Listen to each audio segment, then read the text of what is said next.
of a web page across different pages, from one page to another page, how to maintain the state we have seen using the query string. Now you see we have many state management techniques, but those state management techniques have their own usage. So for example, query strings are used to retain the state of a page in another web page, okay, through the URL. But this query string should not be used to retain the state of a variable, okay. So but if you want to return a state of a variable, then it is a good idea to use a static variable, or you can use a view state, okay, or you can use a cookie or something like that. But from one page to another page, if you want to maintain the state, then query string is the best choice. But you know what is the drawback of a query string? The drawback of the query string is basically, I'll just show you one this thing small application, small project, then you can easily visualize what is the drawback of a query string. So I am sharing my slide right now.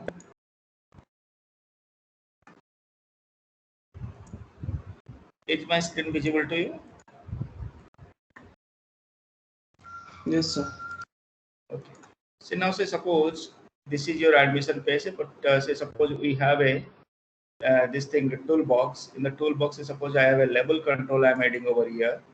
Okay, a text box I'm adding, another label control I'm adding over here, another text box.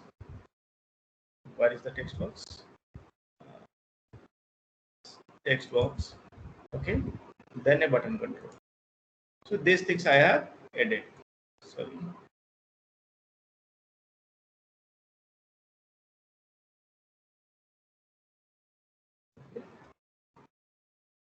So here I am posting one text box, and here I am also posting another text box, and finally we have a button control.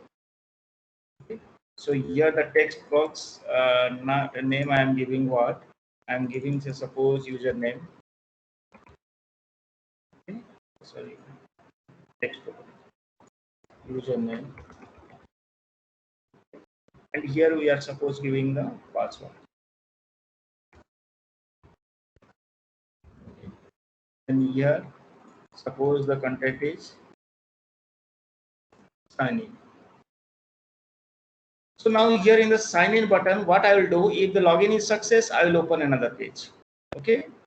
If the login is success, I will open another page, and in that page, I will retain the username. I will display the username over there. Okay. So on the sign in button, what I will do, in the sign in button,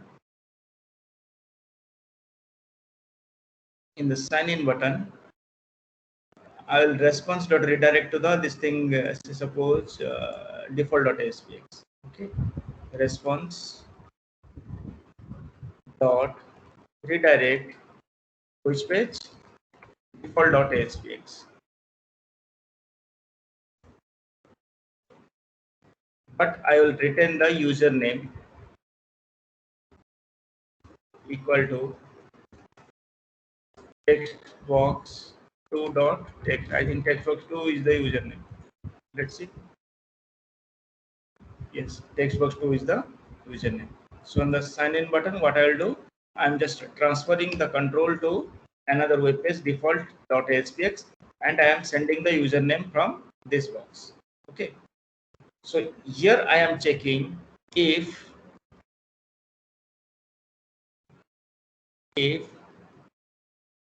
text box 2 dot text equal to Scott.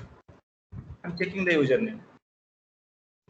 Text box 2 dot text, if it is equal to Scott, and text box 1 password box dot text equal to, say, suppose Tiger, right? So here I am just checking it whether the username and password is okay or not. If the username is Scott and if the password is Tiger, then what I am doing, I am just redirecting to another page. sorry, I'm just checking this thing, username only. If the text box dot text equal to Scott and password equal to Tiger, then what I'm doing, I'm response dot redirecting to the username dot SPX or default dot SPX. Okay, so I'll make this page to the start page view, and there is a solution explorer is there.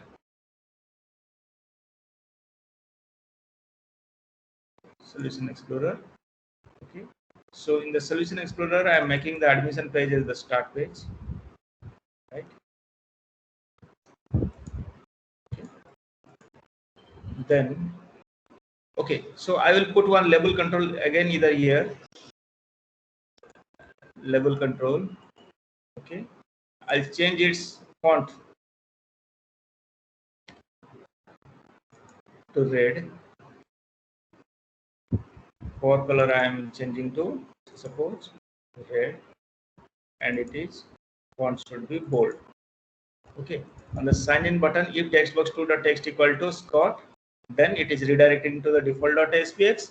Else, label3 dot text equal to invalid user name. So this is my target is basically. So now in the default.spx, what I will do, I will retrieve that username over here. Okay, and I will display over here in this case. Okay, so here I am just changing this thing style property to the right align, so it will be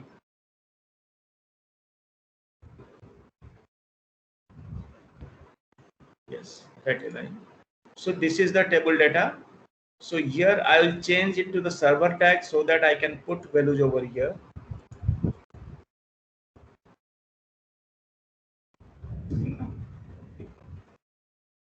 ID equal to cd user. Okay, run it equal to server. Okay. So here I will display the values. So now that is basically what the TD user, right? So in this page load, in the page load, okay, TD user dot inner HTML equal to request dot query string, and whatever the parameter it will bring, I am taking the 0 number of values. That is the username it will come. I will look at this. If you have any doubt, immediately you can ask me. So now I'm running this website. You see the output.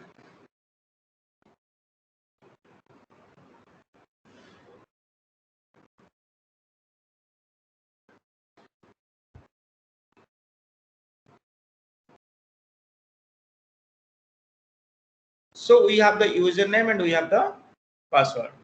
Okay.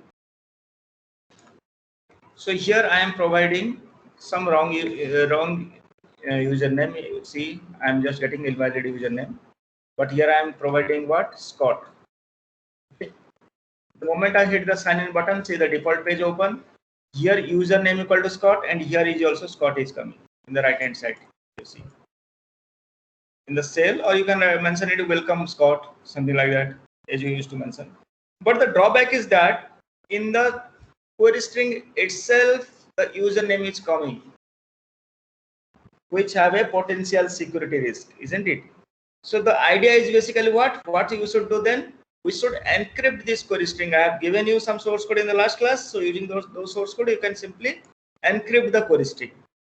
But this is always not feasible. Why? Because the algorithm using which you will encrypt this username, the intruder or the hacker may use the same algorithm to decrypt your username and retrieve it. Isn't it? Decrypt the username and retrieve it. So, and using the username, the hacker or the intruder can easily create SQL injection. You know what is SQL injection? Anybody of any idea?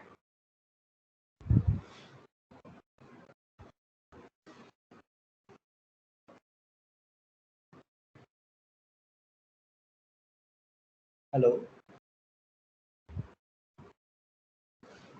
Is there anybody?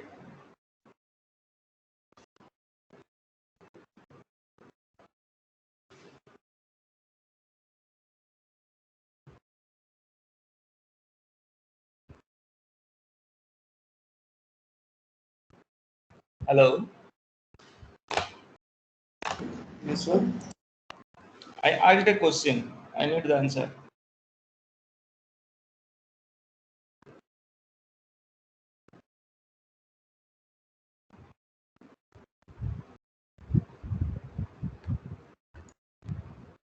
If it's nobody is responding, then I will just off the class right now. Then no point to take the class further.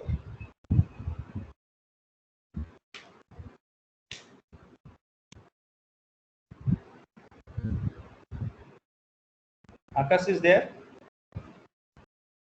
Yes, sir. What question I have asked? So SQL injection.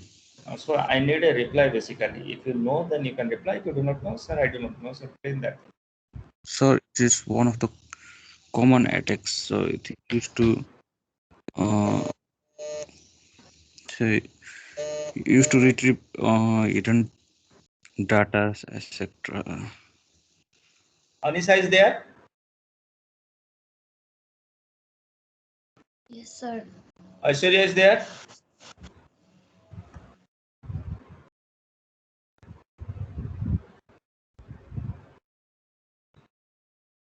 I am removing her. She is not. She is absent. Devarjita. Yes, sir.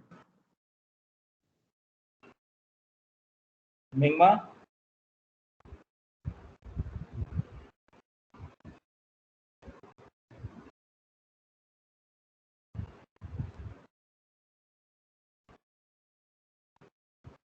Why you are wasting your time and wasting my time also? I have a lot of work. Anyway. Sujata. Yes, sir. Tanuja. Yes, sir. Urgen. Yes, sir. Okay. What is SQL injection?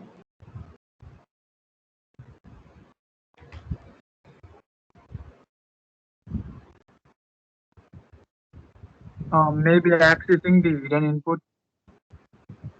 Yes. Maybe accessing the hidden input by the SQL statement. For example, password, and we can access that. Exactly. If you have the username, remember one thing. If you know someone's username, you can even access his or her credential without knowing the password. Even without knowing the password, you can easily access his credential. That is called SQL injection. Okay. So that is why the username should not be visible to the user, to the hackers or to the intruders. But now, if we use this query string, what will happen? The username will be clearly visible.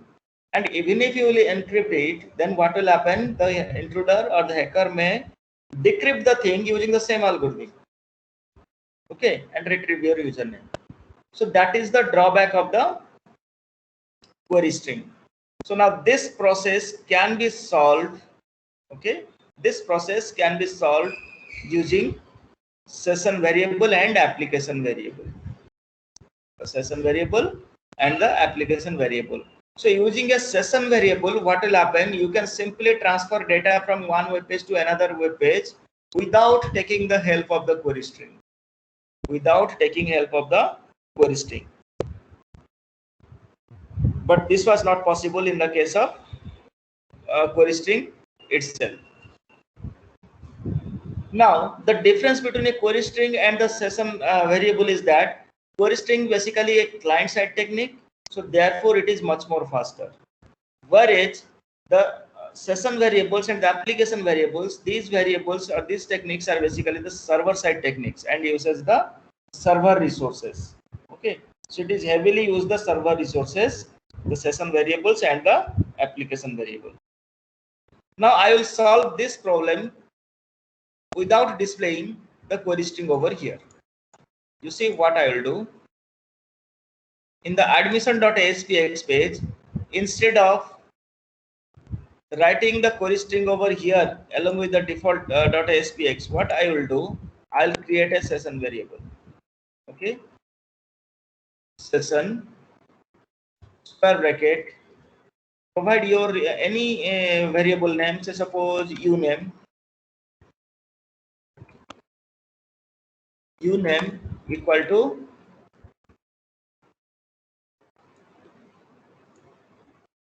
textbox2.text. Okay, then after that simply I will write response.redirect. Okay. Simply I will write what? Response.redirect. Then we have the else, there is a error message over here. Now in the default.aspx here, okay, instead of retrieving it through the query string, okay, what I will do, I will do session same variable uname.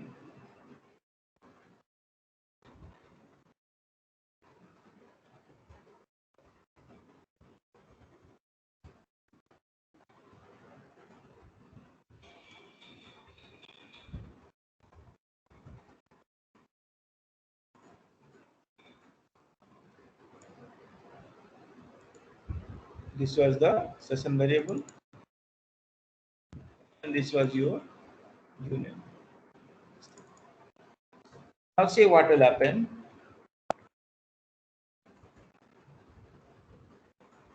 I'll run this website again from the beginning itself.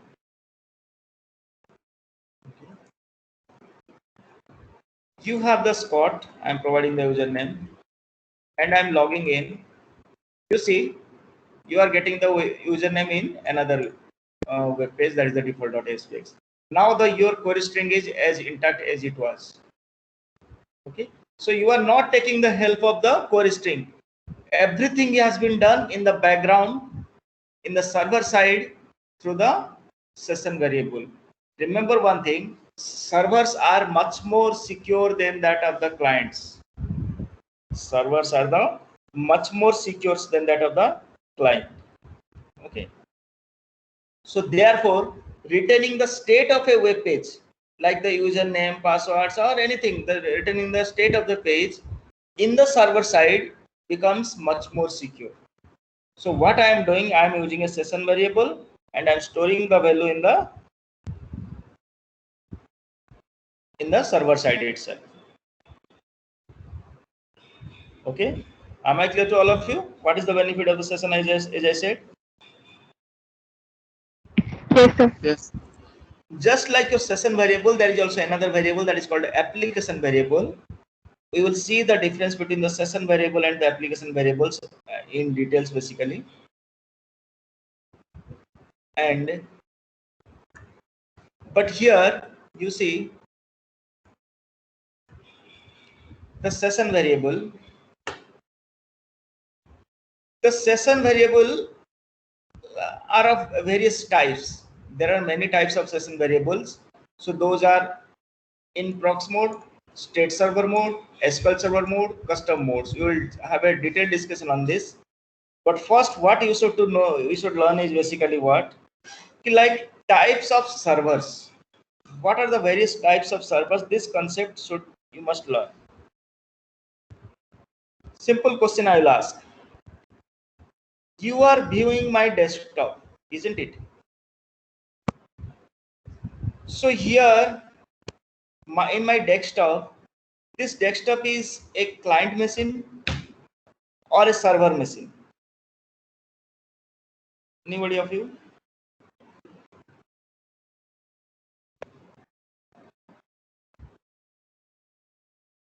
Who will say it is a client or a server?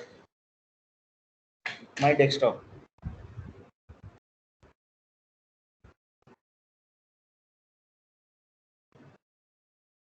I am simply using a Core i5 laptop. Maybe server. Server in the sense, in what context you said it is a server? Sir, like I am requesting some resources that sir, I am able to view your resources While I click on the join button, that means I'm requesting some resources from your side. Okay, in the context of your Microsoft team, you can say you all are the clients and I am the server. Here my system is the server, right? In terms of Yes. this video session which is currently going on, or the audio session which is currently going on, I am displaying my screen to you, means you are the client and I am the server, right? In terms of that, okay. But in the meantime, I am also using internet, isn't it?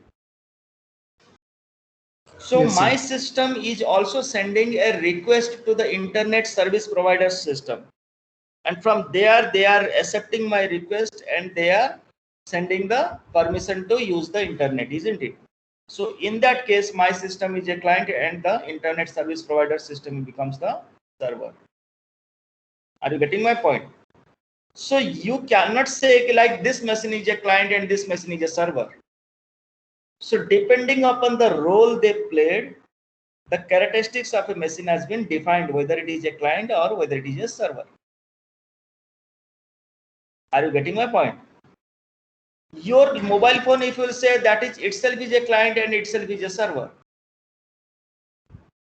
It is a server when I call you and you respond to my call. So in that case, I am the client and you are the server, isn't it? Because you are accepting my call, isn't it? So in that case, you are the server and I am the client. But in the normal way, if you will use your mobile daily or you will use your mobile's internet, then your mobile becomes the client and the internet service provider's system becomes the what? Server. Okay. Now this is clear that any system can be client and server. Now tell me, if my system is a server, now it is what kind of server is this?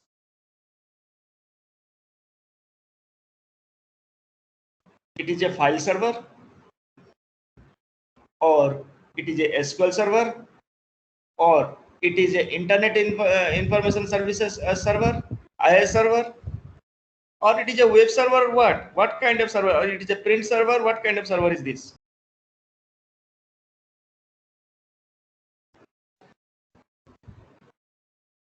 If my system is a server, then what kind of server is this? So based on that knowledge, you will be able to understand these 4 points.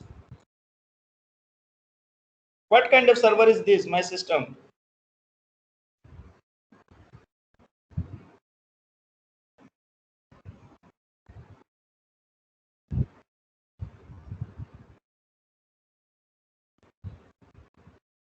See, I am here opening the file. You see the file URL. C drive, users, spyware, desktop, and this file. I'm opening this file. Means somewhere all the files are located in my hard disk, isn't it?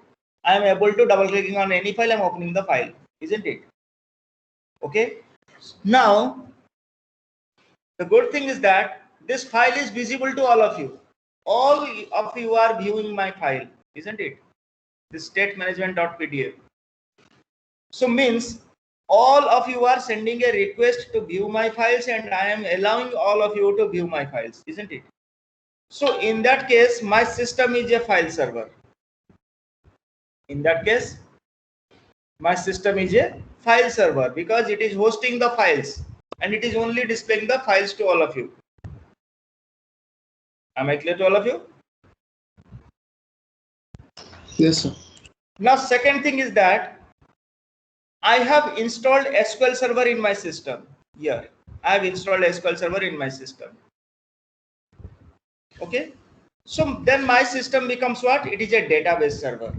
Now it can host data, which data all of you can access from your home. If I will host the eCampus over here in my system, then my system becomes what? It is a database server. Okay. Am I clear to all of you? Now, I will create a website using ASP.NET. Here, I'll create a website using ASP.NET. Okay. And this website is stored in my system. But all of you cannot view that website. And even if you type the URL of my laptop, all of you cannot view the website, because my system doesn't have that ability to provide the resource, the web resource, to all of you. Does not have that license to provide the web resource to all of you. Then the question arises, how all of you will view the websites which I have created in my system? The answer is, I have to install a software in my system. That software is known as what? Internet Information Services. One service, IIS service. The moment I will install IIS in this system, in my laptop, then what will happen? My system becomes a web server. So now any application I will create and store in my system will be easily accessible to all of you by typing just the IP address of my system or the URL of my system. Are you getting my point? So a single system can be a variety of server or a specific server. Okay. So now what happens? Another thing is that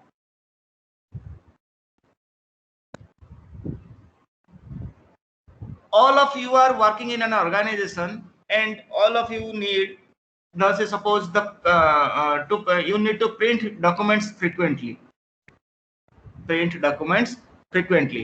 Now we have two options. Either we will provide individual printer to all of you in the organization, or what I can do is, the cheapest solution is, I will have only one printer, and that printer will be attached to a system, and that printer will be shared among all the users in the group, so that all of you can send a print request from all of your systems, and it will be printed centrally in one system. So in that case, the central computer where the printer has been installed and it has been shared among all the users, that system will becomes known as what? The print server. Okay. So it is, if you have the different kinds of servers, so do not be confused. A single system can be designed as multiple kinds of servers. Okay. So similarly, based on the role they played in the network mode, a session variable can have different locations, or the storage locations where we will store the session. Okay, session variables will be stored in the server, it is clear. Not in the client, it will be created in the server, but in the server where it will be created. So it will be created in these 4 ways. Okay. So in the next class we will have a detailed discussion about this, in what are the different servers ways where we should create the this session variables in detail in the next class. Okay. So I am having an examination duty from 10 AM, so I have to leave for right now. And we'll have a lab class at 2 o'clock. So we'll take the lab class at around 3 o'clock today. Okay. Yes, sir. Okay. Yes, sir. Okay. Bye bye.